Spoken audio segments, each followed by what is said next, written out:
नौकरशाह कैसे बदल रहे हैं रंग। बड़ी बहस में अब आए हुए मेहमानों से सबसे पहले अपने दर्शकों का तारुफ करा देते हैं, फिर कुछ सवालों के जवाब लेना चाहेंगे, लेकिन सबसे पहले मेहमानों से परिचय। हमारे साथ एडवोकेट प्रिंस लेनिन जी जुड़े हैं। प्रिंस लेनिन जी नमस्कार, बहुत बहुत स्वागत है। साथ ही साथ retired IAS SP Singh ji भी हमारे साथ जुड़े हैं। एसपी सिंह जी बहुत बहुत स्वागत है।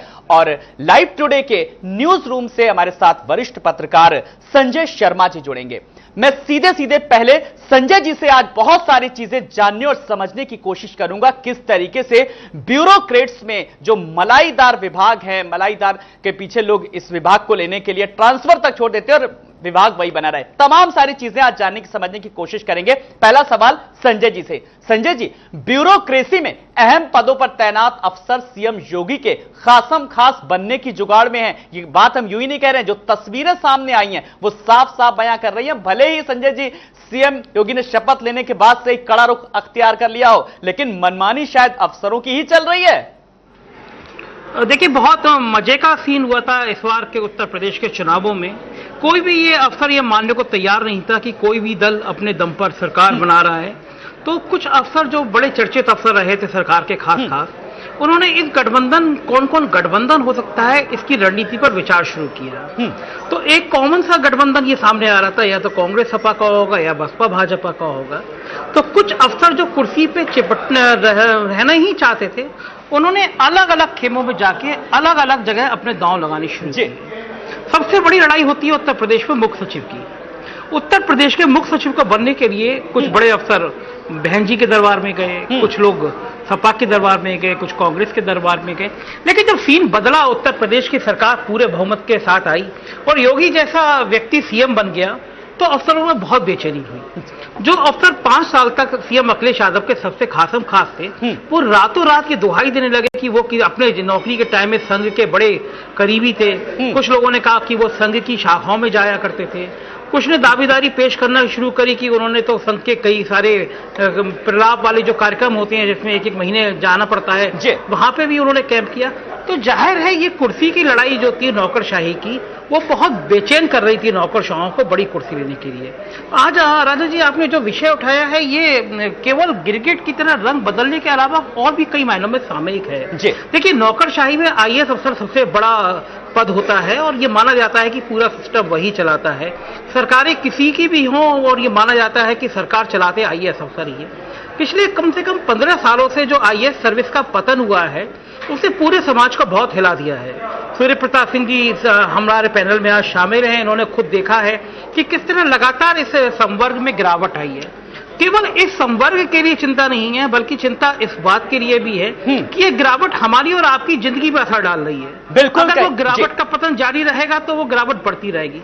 जिस तरह से कुर्सी के लिए लगातार बेचैनी बढ़ रही है अफसरों में, वो कहीं ना कहीं ये संकेत दे रही है कि आप एक खास कुर्सी चाहते हैं, उस खास कुर्सी पे बैठ के अपनी महत्वाकांक्षाएं पूरी करना चाहते हैं, आप धन कमाना चाहते हैं। और जाहिर है ये पूरे सिस्टम के लिए बहुत पतन का विषय है। और मैं तो मानता हूं राजा जी कि सीएम के सामने भी सबसे बड़ी चुनौती ये है कि उनको अपनी टीम ऐसी रखनी ही पड़ेगी, कम से कम जिनके दामन में दाग ना हो, जिन पर सवाल ना खड़े होते हैं। बिल्कुल, सीएम के सामने भी संजय जी आपने बहुत सही बात कही, सटीक बात कही कि एक बड़ी चुनौती है कि ऐसी टीम को रखना होगा जिसमें कहीं भी जिसके दामन में कोई दाग ना हो। संजय जी हमारे साथ लगातार बने हुए, हम बड़ी बहस में प्रिंस लेनिन साहब से बात करेंगे जो कि सीनियर एडवोकेट हैं। प्रिंस लेनिन साहब, जो कुछ तस्वीरें हैं अधिकारियों की वायरल हो रही हैं, एक प्रोटोकॉल की अगर बात करें तो प्रोटोकॉल भूलकर वो सीएम के सामने जेब में हाथ डाल करके खड़े रहते हैं। मैं जरा चाहूंगा इस पर आप अपनी टिप्पणी दें। देखिए, जिस तरह से आपने एक बहुत महत्वपूर्ण मुद्दा आज उठाया है कि किस तरह से जो अधिकारी हैं वो सरकार में येन केन प्रकारेण बड़े पदों पर, मलाईदार पदों पर बने रहना चाहते हैं, लेकिन बहुतों के लिए मैं तो कहूंगा कि खतरे की घंटी बज चुकी है। और जिस तरह से अभी तक जो पिछली सरकारों में चला आ रहा था हिसाब की, आपने देखा कि मुख्य सचिव ने नई सरकार बनने के बाद एक पत्र जारी किया कि अब समय से आना शुरू कर दे। तो इसका मतलब साफ तौर पर यही निकलता है कि अभी तक कोई रोक टोक नहीं थी, जब चाहिए आप आइए, चाहे घर से ऑफिस चलाइए, चाहे ऑफिस में आके घर चलाइए। तो जिस तरह से अब एक बदलाव आ रहा है और जो वही अधिकारी जो कल तक कहीं और अपनी दाल गला रहे थे, और आज नई सरकार बनने के बाद जैसा संजय जी ने बताया कि किस तरह से अपने पूर्व के कार्यों को गिना रहे हैं कि मैं कहां बैठता था और मैं क्या करता था। मैं नाम नहीं लेना चाहूंगा, लेकिन उससे ये स्पष्ट तौर पर एक चीज साफ हो रही है कि उनमें अभी भी एक ललक बनी हुई है कि किसी ना किसी तरह उनकी जो मलाईदार पोस्ट है वो बनी रहे, जो उनकी खाने की आदत है वो बनी रहे, और जो वो खाते रहे हैं जनता का पैसा जनधन की योजनाओं में, किस तरह से उन्होंने पिछली सरकार में बैठ करके कैसे कैसे जनता के प्रोजेक्ट्स जो थे, जो जन कल्याण के प्रोजेक्ट्स के नाम पर कैसे सरकारी धन का दुरुपयोग हुआ है, वो अब साफ तौर पर सामने आने लगा है। 2 ही 4 मुख्यमंत्री जी के द्वारा जो औचक दौरे किए गए हैं उनमें कईयों की कलई खुल गई है। अभी आपने देखा रिवर फ्रंट का जब दौरा किया तो वहां जिस तरह से बदबू फैली हुई थी, नाले गिर रहे थे, एक फुवारा खाली चलाने के लिए हजारों करोड़ों रुपए गला दिया गया है। जी, वो तमाम सारे मामले अब कहीं ना कहीं सामने आते नजर आ रहे हैं। संजय जी, आपके पास आऊंगा। आपने जिस तरीके से कहा कि पहले के जो अफसर थे, जो खासम खास थे अखिलेश सरकार के, वो अब कहीं ना कहीं फिर दोबारा योगी सरकार के खासम खास बनने की नायाब कोशिश में जुट गए। भले इसके लिए कितनी परिस्थितियां उनके लिए प्रतिकूल हो या अनुकूल हो, लेकिन वो अपने काम पे लग गए हैं। राजा जी, देखिए, आपने बड़ा महत्वपूर्ण बात पूछी थी अभी प्रिंस जी से। चीफ सेक्रेटरी का दफ्तर उत्तर प्रदेश का सबसे बड़ा दफ्तर होता है। ये माना जाता है कि यूपी के नौकरशाही की कमान वो संभालेंगे।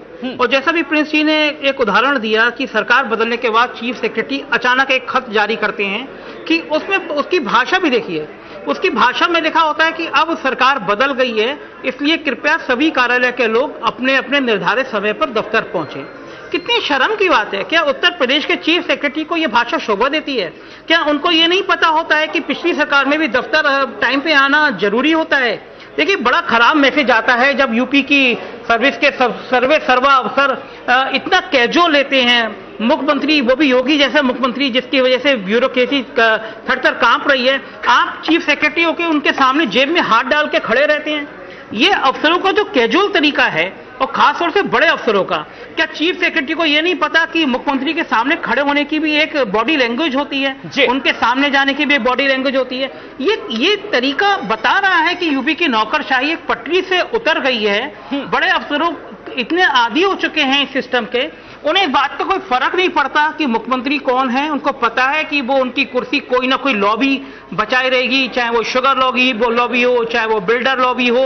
एक ना एक लॉबी हमारे बड़े अफसरों के पीछे खड़ी रहेगी, और बड़े अफसर उसके सुर में ताल मिलाते नजर आएंगे, जैसा वो कहेंगे वैसा करेंगे। ये तस्वीरें पूरे सिस्टम को शर्मिंदा करने के लिए काफी हैं। संजय जी, ये तस्वीरें कहीं ना कहीं जो वायरल हुई हैं, ये तमाम सारे सवाल खड़े कर रही हैं। जिन्होंने प्रशासन तंत्र को पूरी तरीके से देखा, रिटायर्ड आईएएस से एसपी सिंह जी से मेरा एक सवाल है कि इन दिनों उत्तर प्रदेश प्रशासन की स्थिति यह है, जो दागी हैं वो दाग छिपाने में जुट गए, जो उपेक्षित थे वो दांव लगाने में जुट गए, और जो काम कर रहे थे वो यथास्थिति में बैठ गए। नहीं लग रहा है? देखिए, पिछले 10 साल की बात मैं कर रहा हूं। 2004 में मैं यहां से स्टेट छोड़ के गया था, 13 में वापस आया, और 10 साल की बात कर रहा हूं। जो परिवर्तन आया है, एक जो राजनीतिक लोग हैं और ब्यूरोक्रेसी में जो एक गठजोड़ बना है, वो गठजोड़ बना है जिसमें निहित स्वार्थों को सबसे ऊपर रखना, और दोनों एक दूसरे का हित साधते रहे हैं।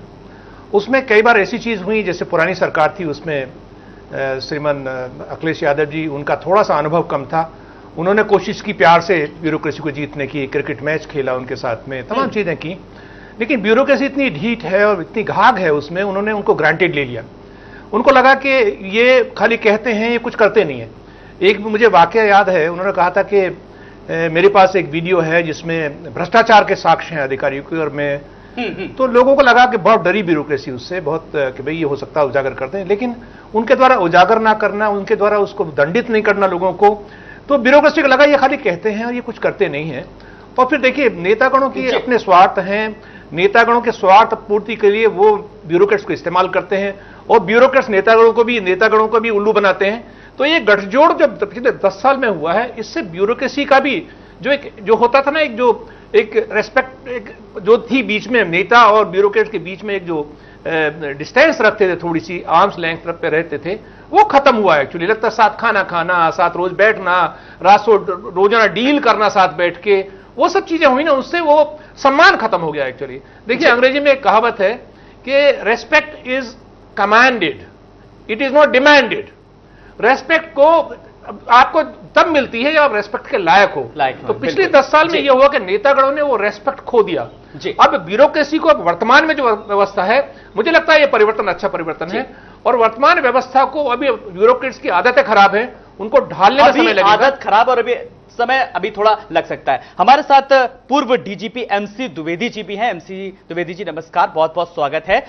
लगातार हम बड़ी बहस में बहुत सारी चीजों को जानने की कोशिश करें। सवाल अब यही है, आपने भी सुना होगा कि साफ तौर पर जिस तरीके से संजय जी भी अपनी बात कह रहे, प्रिंस लेनिन जी ने भी अपनी बात की, वास्तव में हमारी ब्यूरोक्रेसी कई तरह की समस्याओं की गिरफ्त में है। वो लापरवाही, सुस्ती और भ्रष्टाचार का कहीं ना कहीं पर्याय बन गई है, नहीं लगता?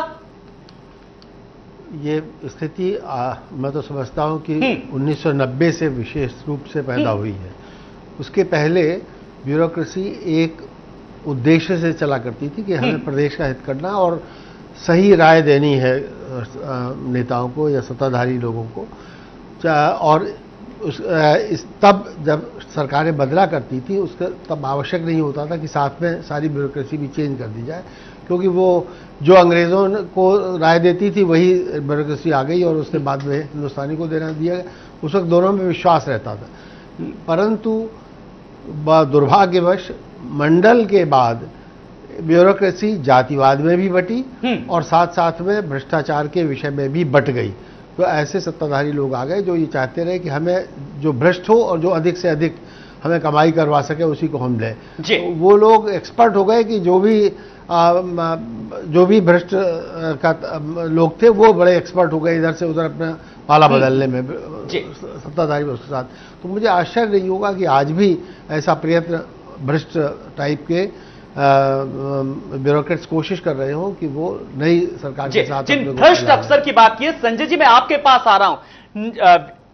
साफ तौर पर जिस तरीके से कई सारे जो मेहमानों ने अपनी बात रखी, सवाल यह है कि जब भ्रष्ट अफसरों की बात करिए, नोएडा प्लॉट आवंटन मामला कौन भूल सकता है? वो इतना बड़ा घोटाला जिसमें पूर्व मुख्य सचिव नीरा यादव के साथ 3 साल की कैद की सजा पाने वाले आईएएस राजीव कुमार जमानत पर बाहर आ गए। और नोएडा प्लॉट आवंटन घोटाला मुलायम सरकार के काल में हुआ था संजय जी, और सजा होने के बाद अखिलेश सरकार ने उन्हें प्रमुख सचिव नियुक्त एवं कार्मिक पद से भी हटाया जरूर, लेकिन जैसे ही वो जमानत से लौटे उन्हें दोबारा उसी पद पर आसीन कर दिया। ये थी ब्यूरोक्रेसी कहीं ना कहीं उस वक्त।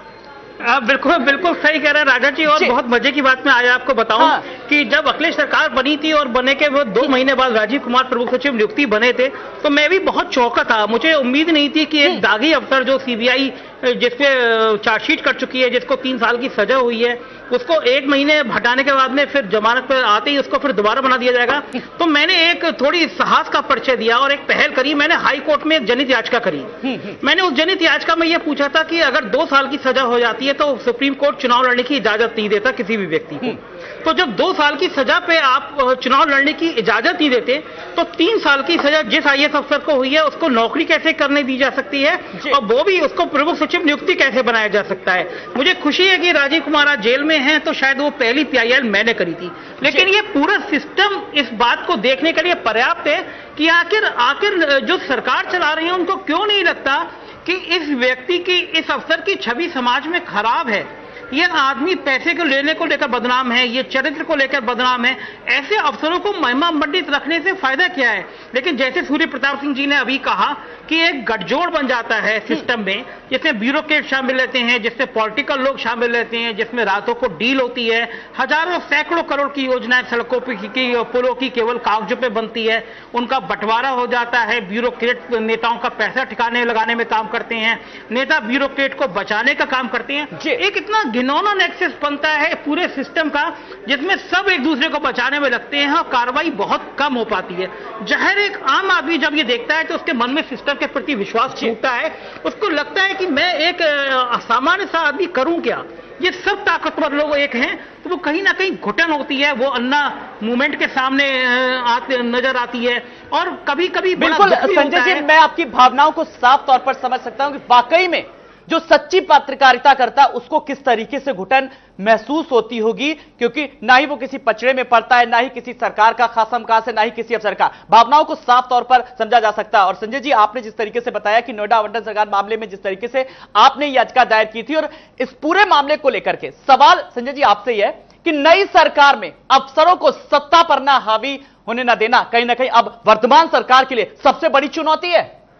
बिल्कुल बिल्कुल, बेशक। अगर योगी जी जिस हिसाब से अभी तक उनके सामने चीजें आई हैं कि वो उन्होंने मैसेज भी दिया है कि जो 18 से 20 घंटे काम कर सके वो अफसर मेरे साथ रहे, और जिस तरह से नौकरशाही के बदलाव की बातें अब तक सामने आ रही है, और मुझे लगता है कि इतना दिन जो उन्होंने लिए हैं 8-10 दिन, और नौकरशाहों का चयन नहीं किया है, मेरी शुभकामना ये रहेंगी और मेरी कामना भी ये रहेगी कम से कम वो एक ऐसे ईमानदार अफसरों का चयन करें, क्योंकि देखिए पूरी सरकार वो ही लोग चलाते हैं।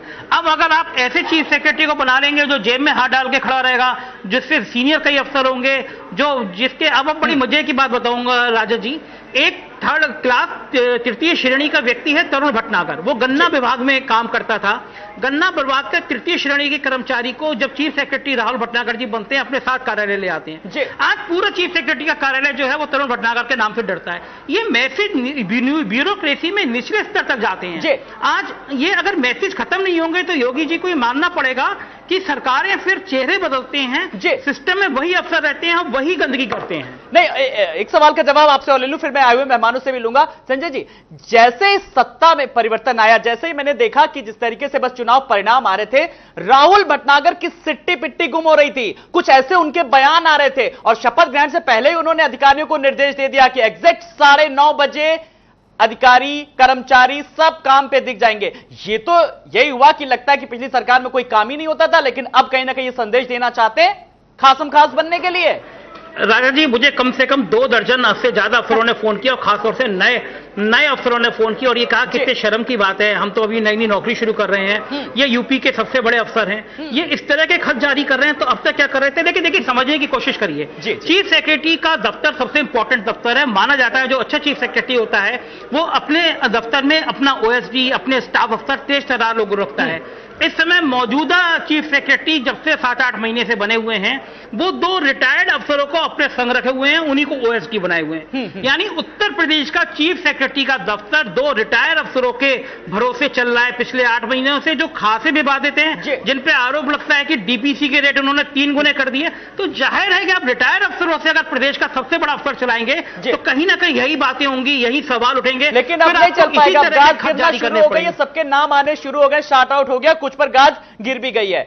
मैं आईएएस एसपी सिंह के पास चलूंगा, और जिस तरीके से संजय जी ने भी अपनी बात की, नई सरकार में अफसरों को सत्ता पर ना हावी होने देना बड़ी चुनौती है सरकार के सामने। जिस तरह से अगर बात करें सिंह साहब कि सपा सरकार में सीएम से मिलने के लिए नवनीत सहगल की हामी जरूरी थी, तो शिवपाल यादव के लिए सबसे जरूरी दीपक सिंघल थे, और इससे अन्य अधिकारियों में कहीं ना कहीं हीन भावना नहीं आती। आप एक अधिकारी हैं, इसलिए मेरा ये सीधा सवाल आपसे। देखिए, मेरे ख्याल में थोड़ी 2 तरह की फिलॉसफी है। एक फिलॉसफी तो है जब नई सरकार आती है वो तत्काल ट्रांसफर कर देती है जी, और जैसे पंजाब में किया। दूसरी फिलॉसफी जो मुझे लग रही है वर्तमान सरकार की लग रही है कि वो सरकार हफ्ते 10 दिन का टाइम लेना चाहती है, वो देखना चाहती है वास्तव में, ताकि एक मैसेज ना जाए आते ही इन्होंने इनको हटा दिया, इसमें 2 अच्छे थे 3 खराब थे, ऐसा ना हो जाए। मुझे लग रहा है एक इनका जो होम वर्क है वो चल रहा है, और होमवर्क चल रहा है। होमवर्क में मुझे लगता है 10-15 ब्यूरोक्रेट्स, ये संजय भाई भी जानते हैं सबको, 10-15 ब्यूरोक्रेट्स ऐसे हैं जो सत्ता बदलती है लेकिन ब्यूरोक्रेट मुख्य पदों पर रहते हैं। ऐसे कुछ लोग हैं, सब जानते हैं उनके नाम, कोई नाम आप तो साहस से नाम ले भी रहे हैं, लेकिन सब उनके नाम जानते हैं। मुझे लग रहा है वो सारे अधिकारी ठिकाने लगेंगे, मुझे भरोसा है इस बात का, क्योंकि ये जो परिवर्तन आया है ये बहुत बड़ा परिवर्तन है। ये जनमत जो आया है ये बहुत बड़ा जनमत आया है, और जनता की अपेक्षाएं बहुत ज्यादा है। जरा सा भी इन्होंने ऐसा काम किया कि जो दागी लोग हैं, जिनका परसेप्शन खराब है, जो भ्रष्ट हैं, उनको की पोस्ट पर अगर रखेंगे तो आप देखिए जितना इस वक्त ग्राफ ऊपर है उस ग्राफ को नीचे आने में देर नहीं लगेगी।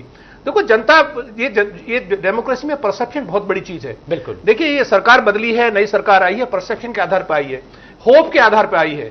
और अगर मान लीजिए उन्होंने इन दागियों को नहीं बदला, कितनी कोशिश करें, मुझे भरोसा है कि जो वर्तमान में जो संकेत दिए जा रहे हैं, जो जा रहे हैं संकेत, उससे ये लग रहा है कि इनको भांपा जा रहा है और मुझे लगता है इनको हफ्ते 10 दिन में सारे जितने दागी लोग हैं इनको ठिकाने लगाया जाएगा, मुझे भरोसा है ये। बिल्कुल, तो दागियों को कहीं ना कहीं ठिकाने लगाने की कोशिशें की जा रही, लेकिन उससे पहले शायद उन्हें समझने और पढ़ने की कोशिशें की जा रही हैं योगी सरकार की तरफ से। मेहमान लगातार हमारे साथ बने हुए हैं और लाइव टुडे के न्यूज रूम से वरिष्ठ पत्रकार संजय जी से भी हम बहुत सारी चीजों को आज समझने और जानने की कोशिश कर रहे हैं। बड़ी बहस जारी है, एक छोटा सा ब्रेक, फौरन हाजिर होते हैं।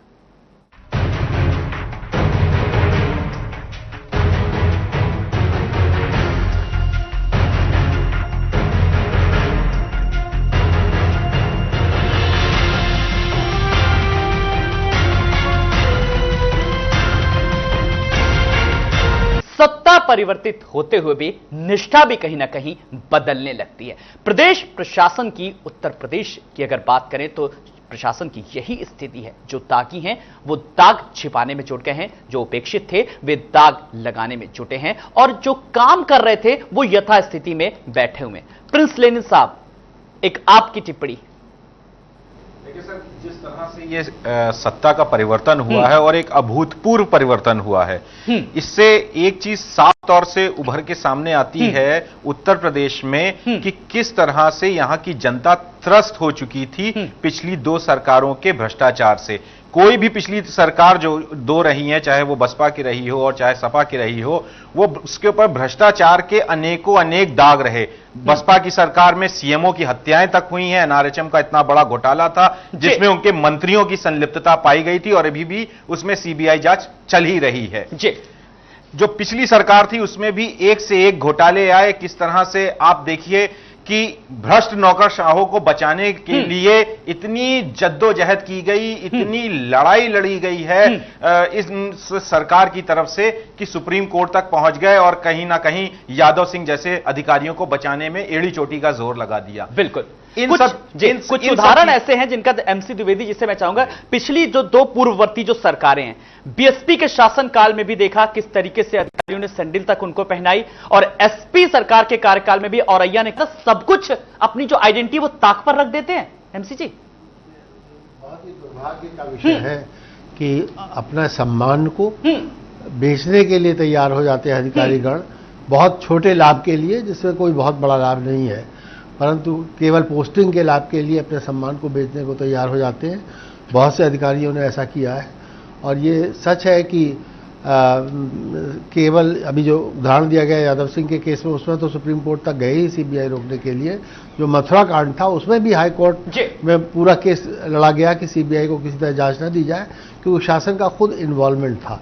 तो न केवल इस सपा के शासनकाल में वरन बसपा के शासनकाल में भी एक चीज और देखने को मिलती थी कि जाति विशेष के अधिकारीगण ही मुख्य स्थानों पर नियुक्त होते थे और फिर वो जाति विशेष को फेवर करते थे, उनकी बात मानते थे और दूसरों के केस में पिछले शासन में तो ऐसी स्थिति थी कि बिना आप किसी जाति विशेष के व्यक्ति को लेके अगर थाने ना जाएं तो आपका कोई एफआईआर लिखी ही नहीं जा सकती थी। स्थिति बिल्कुल, वो मैं समझ रहा हूं कि पुलिस भर्ती में किस तरीके से 2/3 से ज्यादा एक जाति वर्ग विशेष का जो रिक्रूटमेंट हुआ था। मैं संजय जी के पास एक बार फिर से आ रहा हूं। संजय जी, वास्तव में हमारी ब्यूरोक्रेसी कई तरह की समस्याओं की गिरफ्त में है, वो लापरवाही, सुस्ती और भ्रष्टाचार का पर्याय बन गई है। अगर बात करें हांगकांग की एक पॉलिटिकल और इकोनॉमिक रिस्क कंसल्टेंसी की बात करें, जिसने संजय जी 2009 में एशिया की 12 सबसे बड़ी अर्थव्यवस्थाओं की नौकरशाही को लेकर एक सर्वे कराया, जिसमें भारतीय ब्यूरोक्रेट्स को सबसे निकम्मा बताया था संजय जी, और यहां तक कहा गया था कि भारतीय अफसर देश के विकास में सबसे बड़े बाधक हैं। बिल्कुल बिल्कुल, और ये शायद इस नौकरशाही को समझना है कि ये जो आपने कर्मों से खतरनाक संकेत दे रहे हैं वो आने वाली पीढ़ियों के लिए बहुत खतरनाक हैं। देखिए, आप बहुत बेशुमार दौलत के ढेर कर लीजिए, आप अच्छी पोस्टिंग पा लीजिए, आप चारित्रिक पतन कर लीजिए, आपको ये समझ नहीं आता इसकी अंतिम सीमा कहां होगी। आपने एनआरएचएम घोटाला किया, जो गरीबों के लिए चश्मे आने थे मोदियाबंद के ऑपरेशन के लिए, आपने उसमें बेईमानी करी। विधवा वृद्धावस्था पेंशन के जो लोगों के लिए सम्मान आने थे वृद्धों के लिए, उसमें बेईमानी करी। प्रिंस लेनिन जैसे लोग हैं जिन्होंने पीआईएल करी, और प्रिंस लेनिन की पीआईएल पे सीबीआई का आदेश हुआ, नतीजा हुआ कि हमारे प्रदीप शुक्ला जैसे अफसर जेल में है। तो अफसरों को ये देखना चाहिए कि वो देश की सबसे बड़ी नौकरी में आए हैं, भगवान ने उन पे ऊपर इतनी अनुकंपा करी है कि देश की सबसे बड़ी नौकरी दी है। अगर वो सम्मान से अपना काम करेंगे तो कितना गौरव होगा, उनका गौरव होगा, उनके परिवार का नाम बढ़ेगा, सम्मान बढ़ेगा। द्विवेदी जी यहाँ पे बैठे हैं, एक्स-डीजीपी साहब, बहुत विद्वान हैं, बहुत लिखते पढ़ते हैं। हमारी स्क्रीन पे जो तस्वीरें चल रही हैं जिसमें आशुतोष पांडे जी आईजी स्तर के अफसर मुख्यमंत्री के नीचे जमीन पर बैठे हुए हैं, क्या कल्पना करी होगी कि एक आईपीएस होकर आप एक मुख्यमंत्री के नीचे जमीन पर बैठेंगे? ये डेकोरम रह गया है। और मजे की बात यही आशुतोष पांडे जी जो मुख्यमंत्री ex chief minister Akhilesh Yadav ji के चरणों में बैठे हुए हैं। अब से 3 दिन पहले मुझे मुख्यमंत्री योगी आदित्यनाथ जी क्या मिले, तो ये दरबार, उन्होंने दरबार चेंज किया। उनके दरबार की परिभाषा में शायद मुख्यमंत्री ही आता होगा, ये योगी जी क्या भी ऐसी चरण वंदना करने में जुट गए। ये कुछ चेहरे हैं, जैसे एसपी सिंह साहब कह रहे थे, ये कुछ चेहरे हैं जो हर सरकार में पोस्टिंग पाने में, और ऐसी पोस्टिंग पाने में जब भ्रष्टाचार के बहुत बड़े बड़े दरवाजे बन सके, वहां खुल सके, वहां कोशिश करते हैं। और नतीजा यह होता है पूरा सिस्टम लैप्स हो जाता है। बिल्कुल, बहुत सही आपने बात कही कि चरण वंदन हर सरकार में करते आए। साहब पर सवाल उठ रहे हैं, सिंह साहब, मैं इस बात का जवाब आपसे चाहूंगा। अपना भी तो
सिंह साहब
सत्ता परिवर्तित होते हुए भी निष्ठा भी कहीं ना कहीं बदलने लगती है। प्रदेश प्रशासन की, उत्तर प्रदेश की अगर बात करें तो प्रशासन की यही स्थिति है। जो दागी हैं वो दाग छिपाने में जुट गए हैं, जो उपेक्षित थे वे दाग लगाने में जुटे हैं, और जो काम कर रहे थे वो यथास्थिति में बैठे हुए। प्रिंस लेनिन साहब, एक आपकी टिप्पणी। देखिए सर, जिस तरह से ये सत्ता का परिवर्तन हुआ है और एक अभूतपूर्व परिवर्तन हुआ है, इससे एक चीज साफ तौर से उभर के सामने आती है उत्तर प्रदेश में कि किस तरह से यहां की जनता त्रस्त हो चुकी थी पिछली 2 सरकारों के भ्रष्टाचार से। कोई भी पिछली सरकार जो 2 रही है, चाहे वो बसपा की रही हो और चाहे सपा की रही हो, वो उसके ऊपर भ्रष्टाचार के अनेकों अनेक दाग रहे। बसपा की सरकार में सीएमओ की हत्याएं तक हुई हैं, एनआरएचएम का इतना बड़ा घोटाला था जिसमें उनके मंत्रियों की संलिप्तता पाई गई थी और अभी भी उसमें सीबीआई जांच चल ही रही है। जो पिछली सरकार थी उसमें भी एक से एक घोटाले आए। किस तरह से आप देखिए कि भ्रष्ट नौकरशाहों को बचाने के लिए इतनी जद्दोजहद की गई, इतनी लड़ाई लड़ी गई है इस सरकार की तरफ से कि सुप्रीम कोर्ट तक पहुंच गए और कहीं ना कहीं यादव सिंह जैसे अधिकारियों को बचाने में एड़ी चोटी का जोर लगा दिया। बिल्कुल। कुछ उदाहरण ऐसे हैं जिनका एमसी द्विवेदी, जिससे मैं चाहूंगा, पिछली जो 2 पूर्ववर्ती जो सरकारें हैं, बीएसपी के शासनकाल में भी देखा किस तरीके से अधिकारियों ने सैंडल तक उनको पहनाई, और एसपी सरकार के कार्यकाल में भी औरैया ने किस तरीके से एक पुलिस ऑफिसर ने घुटने तक टेके। सवाल यह है कि दबाव में तो रहते हैं अधिकारी, लेकिन अपना भी तो कोई प्रोटोकॉल होता है। इतना पढ़ लिख करके अधिकारी कभी खुद अपनी मान मर्यादा सब कुछ, अपनी जो आइडेंटिटी वो ताक पर रख देते हैं। एमसी जी, बहुत ही दुर्भाग्य का विषय है कि अपना सम्मान को बेचने के लिए तैयार हो जाते हैं अधिकारीगण, बहुत छोटे लाभ के लिए, जिसमें कोई बहुत बड़ा लाभ नहीं है, परंतु केवल पोस्टिंग के लाभ के लिए अपने सम्मान को बेचने को तैयार हो जाते हैं। बहुत से अधिकारियों ने ऐसा किया है, और ये सच है कि केवल अभी जो उदाहरण दिया गया यादव सिंह के केस में, उसमें तो सुप्रीम कोर्ट तक गए ही सीबीआई रोकने के लिए। जो मथुरा कांड था उसमें भी हाई कोर्ट में पूरा केस लड़ा गया कि सीबीआई को किसी तरह जांच न दी जाए, क्योंकि शासन का खुद इन्वॉल्वमेंट था। तो न केवल इस सपा के शासनकाल में, वरन बसपा के शासनकाल में भी एक चीज और देखने को मिलती थी कि जाति विशेष के अधिकारीगण ही मुख्य स्थानों पर नियुक्त होते थे, और फिर वो जाति विशेष को फेवर करते थे, उनकी बात मानते थे, और दूसरों के केस में पिछले शासन में तो ऐसी स्थिति थी कि बिना आप किसी जाति विशेष के व्यक्ति को लेके अगर थाने ना जाएं तो आपका कोई एफआईआर लिखी ही नहीं जा सकती थी। स्थिति बिल्कुल, वो मैं समझ रहा हूं कि पुलिस भर्ती में किस तरीके से 2/3 से ज्यादा एक जाति वर्ग विशेष का जो रिक्रूटमेंट हुआ था। मैं संजय जी के पास एक बार फिर से आ रहा हूं। संजय जी, वास्तव में हमारी ब्यूरोक्रेसी कई तरह की समस्याओं की गिरफ्त में है। वो लापरवाही, सुस्ती और भ्रष्टाचार का पर्याय बन गई है। अगर बात करें हांगकांग की एक पॉलिटिकल और इकोनॉमिक रिस्क कंसल्टेंसी की बात करें, जिसने संजय जी 2009 में एशिया की 12 सबसे बड़ी अर्थव्यवस्थाओं की नौकरशाही को लेकर एक सर्वे कराया, जिसमें भारतीय ब्यूरोक्रेट्स को सबसे निकम्मा बताया था संजय जी, और यहां तक कि कहा गया था कि भारतीय अफसर देश के विकास में सबसे बड़े बाधक हैं। बिल्कुल बिल्कुल, और ये शायद इस नौकरशाही को समझना है कि ये जो आपने कर्मों से खतरनाक संकेत दे रहे हैं वो आने वाली पीढ़ियों के लिए बहुत खतरनाक हैं। देखिए, आप बहुत बेशुमार दौलत के ढेर कर लीजिए, आप अच्छी पोस्टिंग पा लीजिए, आप चारित्रिक पतन कर लीजिए, आपको ये समझ नहीं आता इसकी अंतिम सीमा कहां होगी। आपने एनआरएचएम घोटाला किया, जो गरीबों के लिए चश्मे आने थे मोदियाबंद के ऑपरेशन के लिए, आपने उसमें बेईमानी करी। विधवा वृद्धावस्था पेंशन के जो लोगों के लिए सामान आने थे वृद्धों के लिए, उसमें बेईमानी करी। प्रिंस लेनिन जैसे लोग हैं जिन्होंने पीआईएल करी, और प्रिंस लेनिन की पीआईएल पे सीबीआई का आदेश हुआ, नतीजा हुआ कि हमारे प्रदीप शुक्ला जैसे अफसर जेल में हैं। तो अफसरों को ये देखना चाहिए कि वो देश की सबसे बड़ी नौकरी में आए हैं, भगवान ने उन पे ऊपर इतनी अनुकंपा करी है कि देश की सबसे बड़ी नौकरी दी है। अगर वो सम्मान से अपना काम करेंगे तो कितना गौरव होगा, उनका गौरव होगा, उनके परिवार का नाम बढ़ेगा, सम्मान बढ़ेगा। द्विवेदी जी यहाँ पे बैठे हैं, एक्स-डीजीपी साहब, बहुत विद्वान हैं, बहुत लिखते पढ़ते हैं। हमारी स्क्रीन पे जो तस्वीरें चल रही हैं जिसमें आशुतोष पांडे जी आईजी स्तर के अफसर मुख्यमंत्री के नीचे जमीन पर बैठे हुए हैं, क्या कल्पना करी होगी कि एक आईपीएस होकर आप एक मुख्यमंत्री के नीचे जमीन पर बैठेंगे? ये डेकोरम रह गया है। और मजे की बात यही आशुतोष पांडे जी जो मुख्यमंत्री ex chief minister Akhilesh Yadav ji के चरणों में बैठे हुए हैं। अब से 3 दिन पहले मुझे मुख्यमंत्री योगी आदित्यनाथ जी क्या मिले, तो ये दरबार, उन्होंने दरबार चेंज किया, उनके दरबार की परिभाषा में शायद मुख्यमंत्री आता होगा, ये योगी जी क्या भी ऐसी चरण वंदना करने में जुट गए। ये कुछ चेहरे हैं, जैसे एसपी सिंह साहब कह रहे थे, ये कुछ चेहरे हैं जो हर सरकार में पोस्टिंग पाने में, और ऐसी पोस्टिंग पाने में जब भ्रष्टाचार के बहुत बड़े बड़े दरवाजे बन सके, वहां खुल सके, वहां कोशिश करते हैं, और नतीजा यह होता है पूरा सिस्टम लैप्स हो जाता है। बिल्कुल, बहुत सही आपने बात कही कि चरण वंदन हर सरकार में करते आए। सीधा सीधा राहुल भटनागर साहब पर सवाल उठ रहे हैं। सिंह साहब, मैं इस सवाल का जवाब जरा आपसे चाहूंगा। अपना भी तो कुछ मान सम्मान होता है, कभी आत्मग्लानि नहीं होती है कि आप अधिकारियों के सामने इस तरीके से खड़े, एक सीएम के सामने, खुद भी तो कभी आत्मग्लानि होनी चाहिए कि आप, ये कोई डेकोरम अपना भी तो होता है। इस सवाल का जवाब मैं जरा आपसे चाहूंगा।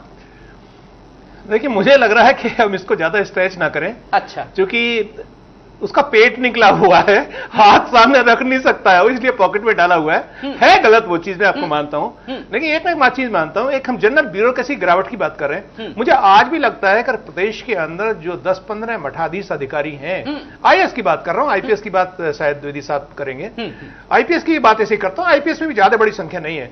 लेकिन मैं आज भी ये मानता हूं कि सारी दुनिया के अंदर मेजोरिटी आज भी अच्छी है, सारी दुनिया में, सारी ब्यूरोक्रेसी में आज भी मेजोरिटी ब्यूरोक्रेसी अच्छी है। और लेकिन उसको काम लेने की बात, जो शुरुआत आपने की थी, कल्याण सिंह कहते थे घोड़े की लगाम साहब वो पहचानता है घुड़सवार को, नौकरशाह जो बात करता था। मेरे कहने का मतलब यह है कि वर्तमान व्यवस्था में एक जो संकेत गया है कि यह व्यवस्था बिजनेस चाहती है, यह व्यवस्था नॉनसेंस जो चीजें वो बर्दाश्त नहीं करेगी, इनको काम चाहिए, इनको जो परसेप्शन जनता का है जो बरकरार रखना है, इनको जो संबल मिला है, जो जनमत मिला है, उस जनमत को उन्हें कायम रखना है। इसलिए भ्रष्टाचार को मुझे लगता है कि ये कहीं भी अगर आशंका होगी कि भ्रष्टाचारी अधिकारी है या भ्रष्टाचार हो रहा है, ये निश्चित रूप से कदम उठाएंगे, और नहीं उठाएंगे तो सारी प्रेस और मीडिया वॉच कर रही है। देखो, हनीमून खाली 5-6 महीने चलता है, 3 से लेकर 6 महीने तक, उसके बाद आपको रियलिटी फेस करनी पड़ेगी। तो मुझे लग रहा है ये अधिकारी, जो 10-15 अधिकारी हैं, सबकी नजरों में है, सब जानते हैं, चिन्हित सबने किया हुआ है, लंबे समय तक एक पद पर रहे हैं, बार बार सरकारें बदलती हैं लेकिन वो पद नहीं छोड़ते हैं, उन्हीं स्थानों पर रहते हैं, बेईमान लोगों को बचाते हैं, जैसे यादव सिंह जैसे लोगों को बचाया गया है, उनको रीइंस्टेट किया गया है, उनको प्रमोट किया गया है। नोएडा में हुआ है सारा कुछ, हाईकोर्ट सुप्रीम कोर्ट के आदेश होते हैं, अधिकारी नहीं हटते हैं, रिटायर्ड अधिकारी प्रमुख सचिव तक के पद रख दबाए हुए हैं।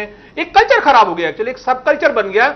वही मैं बाद में फिर आता हूं कि नेता, अधिकारी, रियल एस्टेट जो माफिया है, नकल माफिया है, खनन माफिया, इनका एक ऐसा गठजोड़ बन गया है, एक अच्छा सा नेटवर्क कह सकते हैं, कॉम्पैक्ट कॉकस बन गया है। वो कॉकस, उस कॉकस में एक दूसरे के प्रति केवल लेन देन का रिश्ता है, सम्मान का रिश्ता नहीं है। सम्मान खाली ये कितना पैसा किसने किसको दिया उसका रिश्ता है। इसलिए सब ये चीजें सामने देखने को मिल रही हैं। पहले ब्यूरोक्रेट्स, जहां तक मुझे ख्याल है, हम जिलाधिकारी 6 जिलों में मैं रहा हूं, कभी मुख्यमंत्री से मुलाकात भी नहीं होती थी हमारी, कभी नहीं मिले हम, केवल फोन पे भी कभी बात नहीं हुई। हम चीफ सेक्रेटरी से मिलते थे, हमारी बात वहां तक होती थी, बात खत्म हो जाती थी। अब तो हर जिला अधिकारी कर्टसी कॉल करता है। अधिकारी मुख्यमंत्री से मिलने जा रहा है, मुझे पता चला था कि 10 बजे का टाइम माननीय मुख्यमंत्री जी ने अधिकारियों को खुला दिया हुआ है। बिल्कुल, अधिकारी कुछ ज्यादा ही खासम खास बनने की कोशिश कर रहे हैं। संजय जी, सिंह साहब ने भी जिस तरीके से कहा, लेकिन सीधा सीधा मुझे लगता आपकी ओर इशारा है संजय जी, क्योंकि उन्होंने कहा हनीमून पीरियड बहुत ज्यादा नहीं चलता, 5-6 महीने चलता है, उसके बाद जो है वो पत्रकारिता सामने आती है, और जब जब निष्पक्ष पत्रकारिता की बात आएगी तो संजय जी का नाम सबसे ऊपर आएगा। संजय जी, देखिए, एसपी सिंह साहब बहुत तेज तर्रार अफसर रहे हैं उत्तर प्रदेश में, जहां जहां जिलों में रहे हैं उन्होंने अपना खासा आतंक कायम किया। लेकिन आईएएस अफसरों की एक बहुत अच्छी क्वालिटी होती है, बहुत सफाई के साथ अपने साथियों को बचाते हैं। उन्होंने मोटा पेट की बात कह के राहुल भट्टागर जी को बचाने की कोशिश करी, और साथ ही ये भी बताया है कि वो कभी सीएम से मिलने नहीं जाते थे, और कभी जाना भी पड़ता था कि वो चीफ सेक्रेटरी के जाना पड़ते थे। अब एसपी सिंह जी, आप खुद देखिए कि अब व्यवस्थाएं कैसी बदल गई हैं। जब आप चीफ सेक्रेटरी से मिलने जाएंगे तो वहां पर आपको गन्ना विभाग का एक तीसरे श्रेणी का कर्मचारी मिलेगा जिसका नाम तरुण भटनागर है। मैंने अपनी आंखों से देखा है, एक दर्जन आईएएस अफसर उस तृतीय श्रेणी के कर्मचारी के आगे आगे पीछे घूमते हैं, क्योंकि बड़े बॉस तक पहुंचने की चाबी वही है। वो तीसरी श्रेणी का कर्मचारी जिसको भटनागर जी शुगर लॉबी के कहने पर लाके बिठा दिए हैं, अब वो की है, अब वो काम की नहीं है, वो वहां तक पहुंचने की है। ये की जो थी, इसने पूरा सिस्टम तो चौपट कर दिया था। हर अधिकारी की एक की होती थी, बड़े से बड़े अफसर आके उस की को से लगा के बड़े साहब की चाबी खोलने की कोशिश करते थे, तब दरवाजे खुलते थे। आज भी मुख्य सचिव का दफ्तर आप जैसे जो तेज तर्रार अफसर उत्तर प्रदेश में होंगे उनके लिए सहज नहीं है। उनके लिए वहां पे एक व्यक्ति तरुण भटनागर जैसे कोई मौजूद है, उनके लिए वहां रिटायर्ड स्टाफ अफसर मौजूद हैं जिनके परिक्रमा करनी होगी, तब आपको मुख्य सचिव तक जाके अपनी बात कहनी पड़ेगी। और यही कारण है कि मुख्य सचिव को सरकार बदलने के बाद याद आता है कि अब आपको दफ्तर जाने का टाइम निर्धारित करना पड़ेगा, आपको दफ्तर टाइम से जाना पड़ेगा। लेकिन अब ट्रेडिशन देखिए चेंज हो गया। इस सवाल का जवाब मैं जरा एमसी जी से ले लूं। एमसी जी, अब जो है ट्रेंड चेंज हो गया है। जैसे सीएम साहब ने अपनी सत्ता संभाली, मुख्यमंत्री पद की शपथ ली, और जो चाटुकारिता टाइप के जो अधिकारी थे उन्होंने गणेश परिक्रमा कहीं ना कहीं शुरू कर दी, जैसे कि गोवर्धन परिक्रमा की जाती है 21 कोस की। और वैसे जो पत्रकार हैं उन्होंने अब इस मुद्दे को उठाया कि किस तरीके से अधिकारी ने गणेश परिक्रमा शुरू कर दी। जी एमसी गणेश परिक्रमा पे कमेंट करिए। जी जी आप इसी सवाल। देखिए, अब उत्तरदायित्व जो है वो शासन का है, और शासन में जो मंत्रीगण आए हैं उनका है। वो ये सुनिश्चित करें कि ऐसे अधिकारी जो कि बदनाम रहे हैं या जो किसी से खास तौर से अपने लाभ के लिए किसी से जुड़े रहे हैं, ऐसे अधिकारियों को अच्छी नियुक्ति न मिले। और छांट के अच्छे अधिकारी हैं, अभी हर सर्विस में मिल जाएंगे, अच्छे से अच्छे अधिकारी मिल जाएंगे। उनको छांट के अगर सही पोस्टिंग दी जाएगी तो अपने आप दूसरे को लेसन मिलेगा और दूसरे अधिकारी भी सोचेंगे हमें अच्छा काम करना है। वैसे अधिकारी का कर्तव्य तो ये है कि सही राय और सही बात करें और सही काम करें, परंतु मैं अधिकारियों को ही दोष नहीं दूंगा, वो शासक भी दोषी हैं जो कि ऐसे अधिकारियों को फेवर करते थे, उनको अच्छी नियुक्ति देते थे और उनके माध्यम से धन कमाते थे। वो शासक भी दोषी है, क्योंकि वर्तमान शासन ये संकेत दे रहा है कि ये सही काम करेगा और सही काम कराएगा। तो मुझे आशा है कि अपने उत्तरदायित्व को वर्तमान शासन पूर्ण करेगा और साथ ही अच्छे अधिकारियों को अच्छी नियुक्ति देगा।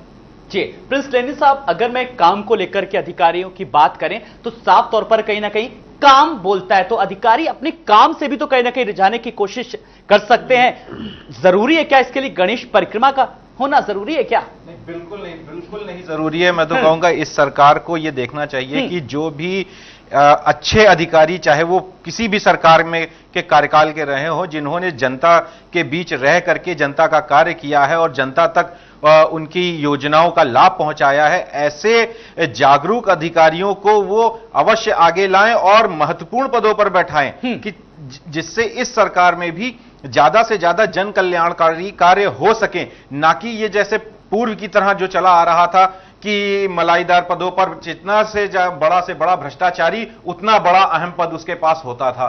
ये आप पिछली 2 सरकारों में देख लें, जो सीएम हाउस के करीबी लेनिन साहब, ये भी बड़ी विडंबना है कि इस मलाईदार विभाग अगर किसी के पास एक बार आ गया, उसके लिए वो प्रमोशन भी छोड़ देगा, ट्रांसफर भी छोड़ देगा, नई सारी चीजें सामने आती। लेनिन साहब देखिए, यही तो विडंबना है कि ये कुछ सरकार को जो है कि देखना चाहिए कि कैसे व्यक्ति को हम आगे बढ़ा रहे हैं, कैसे व्यक्ति को हम क्या जिम्मेदारी दे रहे हैं, जिससे कि उसकी अपनी जो छवि है वो कितनी कारगर उसमें सिद्ध होती है। कि अगर आप एक भ्रष्टाचारी के हाथ में कोई पद दे रहे हैं और आप एक जागरूक और ईमानदार अधिकारी की अनदेखी कर रहे हैं, तो इसका अंजाम तो भुगतना आपको सरकार को अपने ही कार्यकाल में पड़ेगा और जो जनता है वो सिरे से नकार देगी। जिस तरह से जनता ने इस वर्तमान सरकार में अपनी बड़ी आस्था दिखाई है, एक चुना है। बिल्कुल सवाल यह है, मैं अब सबसे एक अहम सवाल इस डिबेट का पूछने जा रहा हूं, संजय जी के पास आ रहा हूं। संजय जी, असल में जिस तरह से राजनीतिक नेतृत्व ऊंचे पदों पर बैठे इसमें ब्यूरोक्रेट्स का अपने लिए इस्तेमाल करता है, ठीक उसी तरह ब्यूरोक्रेसी भी अपने लाभ के लिए राजनीतिक संरक्षण हासिल करती है। कहीं ना कहीं दोनों एक दूसरे के पूरक होते नजर आ रहे हैं। ये बहुत अहम सवाल है संजय जी, मैं आपसे पूछ रहा हूं। देखिए, ये सारा सवाल भ्रष्टाचार पे जुड़ा हुआ है और बड़ा गणित का सीधा साधा फार्मूला है कि जब तक ब्यूरोक्रेट और पॉलिटिकल लोग एक साथ एक मंच पर नहीं आएंगे, करप्शन नहीं होगा। कोई भी मंत्रालय हो, अगर उसका प्रमुख सचिव अपनी जिद पर अड़ा रहेगा तो मंत्री वहां चाह के भी भ्रष्टाचार नहीं कर पाएगा। फाइल पे साइन प्रमुख सचिव के होते हैं।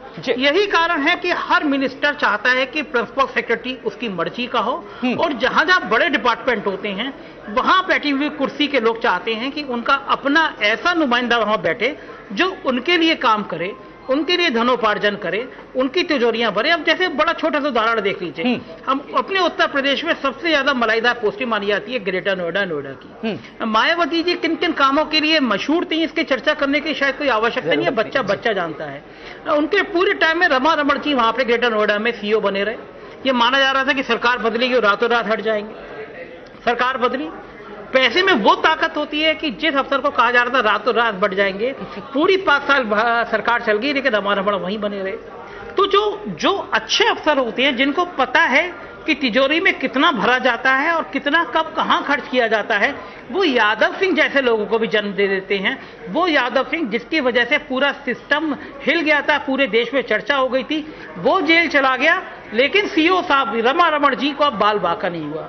तो ये एक नेक्सस है करप्शन का, जिसमें ब्यूरोक्रेट और पॉलिटिकल सिस्टम जब तक 50-50% की बिल्कुल शायद इसी को कहते हैं लोकतंत्र में भ्रष्ट तंत्र किस तरीके से हावी था। सिंह साहब, सवाल आपसे भी मेरा यही है कि राजनीतिक नेतृत्व तो ऊंचे पदों पर बैठे ब्यूरोक्रेट्स का अपने लिए इस्तेमाल करता है, और ठीक है, अगर उसी तरीके से अगर हम बात करें कि ब्यूरोक्रेसी भी अपने लाभ के लिए राजनीतिक संरक्षण हासिल करती है, दोनों को एक दूसरे की जरूरत है। देखिए, मैं पिछले साढ़े तीन साल से संघर्ष करता रहा हूं और बातें उठाता रहा हूं। अभी मैंने 11 मुद्दे भ्रष्टाचार के पूर्व 2 सरकार के उठाए हैं, जो फेसबुक पर उठाए हैं अपने, और अधिकारियों के मैंने चित्र सहित नाम नहीं लिखा, चित्र लगाए मैंने उनके, जो दागी हैं, जिनका परसेप्शन जनता है खराब है। उसमें तमाम IAS अधिकारी हैं, तमाम उसमें इंजीनियर साहबान हैं, तमाम लोगों के लगाया है मैंने।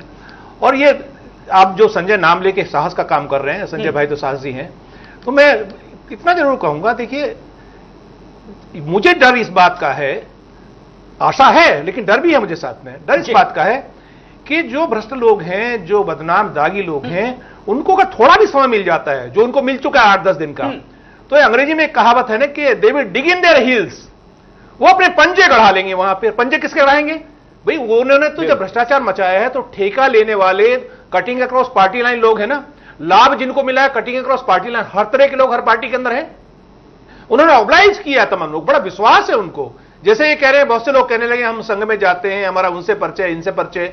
देखिए, सब तरह की बातें कहेंगे।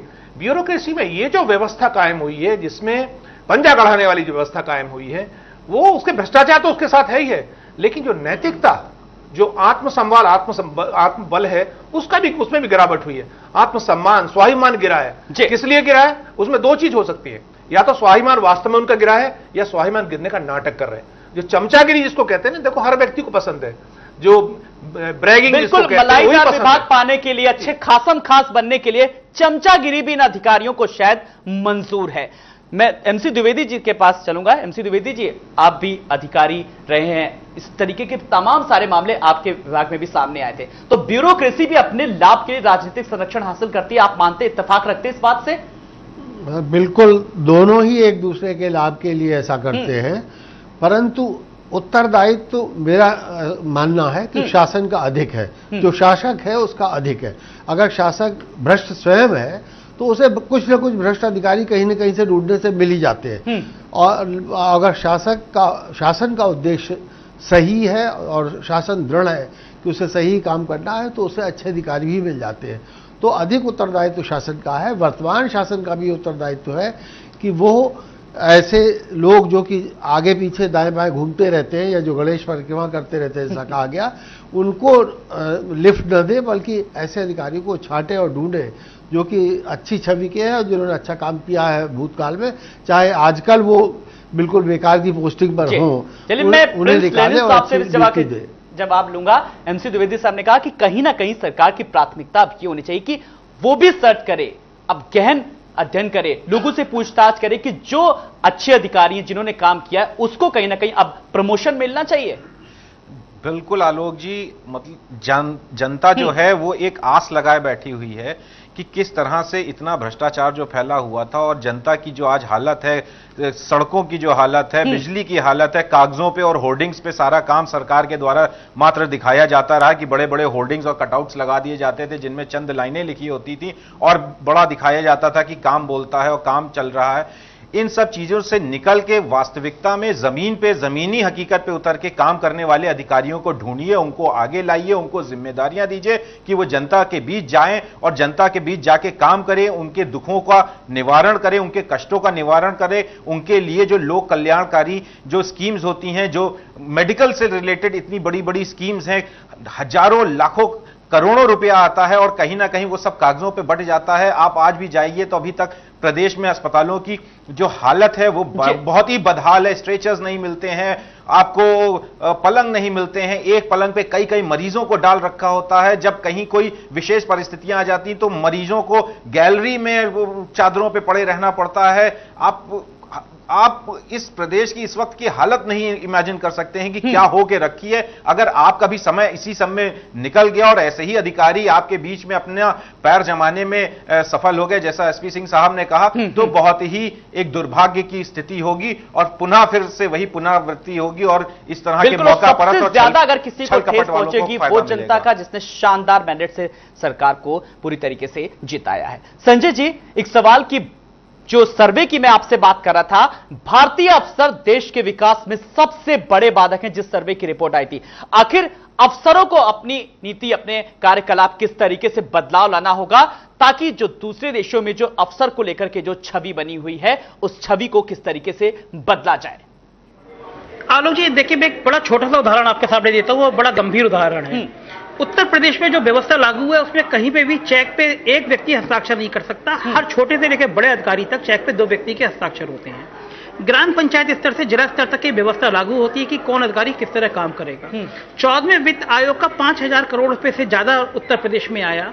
प्रमुख सचिव पंचायती राज चंचल तिवारी, इन्होंने एक नया फार्मूला निकाला और कहा जाता है कि 5 करोड़ रुपए इस बात के लिए दिए गए। उन्होंने शासनादेश जारी कर दिया कि ग्राम पंचायत अधिकारी सिर्फ अपने हस्ताक्षर से पैसा निकाल सकता है, उसमें खंड विकास अधिकारी की जरूरत ही नहीं है। हाहाकार मच जाता अगर ये आंदोलन नहीं हुआ होता, इस बात की चर्चा सामने नहीं आ गई होती कि आखिर एक व्यक्ति के चेक से आप हजारों करोड़ रुपए निकालने की अनुमति कैसे दे सकते हैं, सिर्फ इसलिए कि कुछ लोगों ने आपको 5 करोड़ की धनराशि दे दी गई। हंगामे के बाद शासनादेश रद्द हुआ, लेकिन वो चंचल तिवारी उन्होंने शासनादेश क्यों किया, इस पे उनके कोई कार्रवाई नहीं हुई। चुनाव के बीच में वो मैडम मायावती के जाते हैं और बड़ी चर्चा रही कि 2 करोड़ की धनराशि दी गई थी कि अगर बसपा सरकार में आती है तो चंचल तिवारी चीफ सेक्रेटरी बन जाए। तो ये नेक्सस है जहां पे अफसर ये देख ही नहीं रहे हैं कि उन्हें काम क्या करना है, वो किस फ्रेम में बने हैं, उन किस नैतिकता में हैं, वो कभी इस गलत शासनादेश में जेल भी जा सकते हैं। ये सारे डर खत्म हो जाएंगे तो विदेशों की रिपोर्ट यही साबित करेगी कि हमारी नौकरशाही काम को रोकती है, काम को गलत तरीके से करती है, भ्रष्टाचार को बढ़ावा देती है।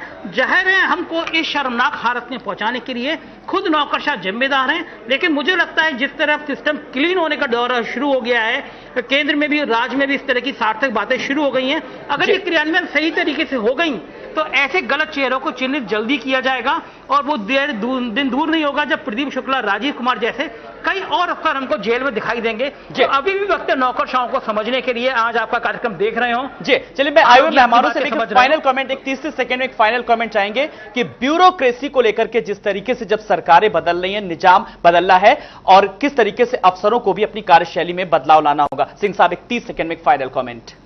मुझे लग रहा है कि ब्यूरोक्रेसी को तैयार हो जाना चाहिए कि निजाम बदला है और बहुत बड़ा परिवर्तन का संकेत है और उनको सुधर जाना चाहिए और अपनी एक सीमा रेखा उनको ड्रॉ करनी चाहिए जो पहले भी थी। और काम आपको करना है गाड़ी के 2 पहिए की तरह। ये नहीं कह रहा हूं कि उनसे कोई विरोध करें उनका, लेकिन गठजोड़ नहीं करना है, विनम्र भाव नहीं खोना है, लेकिन गठजोड़ भी नहीं करना है। और आप जो लोग, और सबसे बड़ी बात है एमसी द्विवेदी साहब की अपनी आइडेंटिटी को भी कायम रखना है, नहीं लगता? एक फाइनल कमेंट जी। आत्मसम्मान के बिना कोई भी अच्छा काम, अच्छा उद्देश्य से प्राप्त नहीं किया जा सकता है। तो ब्यूरोक्रेसी में आत्मसम्मान हर व्यक्ति में जागृत हो, ये प्रयत्न ब्यूरोक्रेट्स को भी करना चाहिए और शासन को भी करना चाहिए। जी, प्रिंस लेनिन साहब, एक फाइनल कमेंट आपका 30 सेकंड में जल्दी से जी। बस यही आशा करूंगा कि पिछली सरकार के जितने भी भ्रष्टाचारी अधिकारी उनके खिलाफ कड़ी कार्रवाई हो, जिससे एक संदेश जाए, जो ईमानदार नौकरशाह हो उनको आगे से आगे रख करके उनको महत्वपूर्ण पदों पर यह सरकार बैठाए, जिससे कि जनता की जो कल्याणकारी योजनाएं हैं उसका लाभ जनता तक पहुंचे। जनता का यही विश्वास है, जनता की यही मांग है। बिल्कुल, जनता की यही मांग है और जनता की उम्मीदों, उसके विश्वासों पर खरा उतरना भी सरकार की पहली प्राथमिकता है। संजय जी, बहुत बहुत शुक्रिया बड़ी बहस में आने के लिए, तमाम सारी चीजों को समझने के लिए। हमने आपसे बहुत सारी जो अफसरशाही, ब्यूरोक्रेसी, इन सब चीजों को समझने की कोशिश की। प्रिंस लेनिन साहब, बहुत बहुत शुक्रिया आपका। एमसी द्विवेदी जी, आपका भी बहुत बहुत शुक्रिया, और सिंह साहब, आपका भी बहुत बहुत शुक्रिया। तो देश में एक बार फिर ब्यूरोक्रेसी की सोच, व्यवहार में तब्दीली की बात उठ रही है। मौजूदा माहौल में ऐसी तब्दीलियों की काफी जरूरत है, क्योंकि जनता के विकास से संबंधित सरकारी योजनाएं लागू करने का सबसे अहम जिम्मा इन्हीं अधिकारियों पर होता है। विचार सबको करना है। बड़ी बहस में इतना ही। बने रहिए लाइव टुडे के साथ, क्योंकि लेटेस्ट अपडेट खबरों का सिलसिला यहीं मिलेगा।